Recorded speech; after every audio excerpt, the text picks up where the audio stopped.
கடந்த 5 மாசத்துல மலையாளம் சினிமா கிட்டத்தட்ட 1000 கோடி அதிகமாக வசூலிச்சு மிரட்டி இருக்காங்க. தமிழ், தெலுங்கு, பாலிவுட் இவங்க எல்லாருமே பாக்ஸ் ஆஃபீஸில் பின்னடைவு சந்திச்சு வர நிலையில கடந்த 5 மாதங்களில் மலையாள திரையுலகம் உலக அளவில் மொத்தமாக ரூபாய் 1000 கோடிக்கும் அதிகமாக வசூலிச்சு மிரட்டியிருக்காங்க. மலையாள திரையுலகத்துக்கு இது செமையான வருஷமாக அமைஞ்சிருக்கு. தொடக்கத்தில் இருந்தே ஹிட் படங்களை கொடுத்து அசத்திட்டு வராங்க. தமிழ் சினிமாவை பொறுத்தவரை பொங்கல் பண்டிகைக்கு பிறகு வெளியான எந்த படமும் பெரிய அளவில் வசூலை குவிக்கவே இல்லை. அரண்மனை 4 மட்டும்தான் ஓரளவுக்கு நம்பிக்கையை கொடுத்தது. தெலுங்கு திரையுலகில் ஒற்றை ஸ்கிரீன் கொண்ட திரையரங்குகள் மூடப்படும் அப்படின்னு அறிவிப்பு வெளியாகியிருப்பதன் மூலமே அந்த திரையுலகின் கள நிலவரத்தை நம்மளால புரிஞ்சிக்க முடியுது.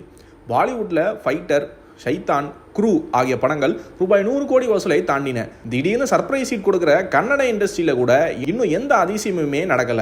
அப்படி இருக்கும்போது மலையாள திரையுலகில் இந்த ஆண்டு வெளியான பெரும்பாலான படங்கள் மலையாள ரசிகர்களை தாண்டி வரவேற்பு பெற்றதுடன் வசூலையும் குவிச்சிருக்கு. கடந்த 5 மாதங்களில் உலக அளவில் குவிக்கப்பட்ட ரூபாய் 1000 கோடி பாக்ஸ் ஆஃபீஸ் வசூலில் கிட்டத்தட்ட 3 படங்கள் மட்டுமே 55% பங்களிச்சிருக்கு. அது என்ன படம்னா மஞ்சுமல் பாய்ஸ், ஆடு ஜீவிதம், ஆவேசம்.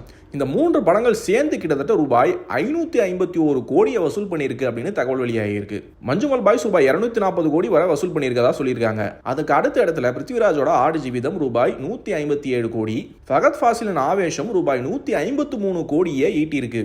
இது தவிர்த்து பிரேமலு ரூபாய் 135 கோடி, வருஷங்களுக்கு சேஷம் ரூபாய் 82 கோடி, பிரம்மயுகம் ரூபாய் 80 கோடி, ஆபரகாம் மோஸ்லர், அன்வேஷிப்பன் கண்டேதும் ஆகிய படங்கள் தலா ரூபாய் 40 கோடி என குறைந்த பட்ஜெட்லையும் நல்ல லாபத்தை ஈட்டியிருக்காங்க.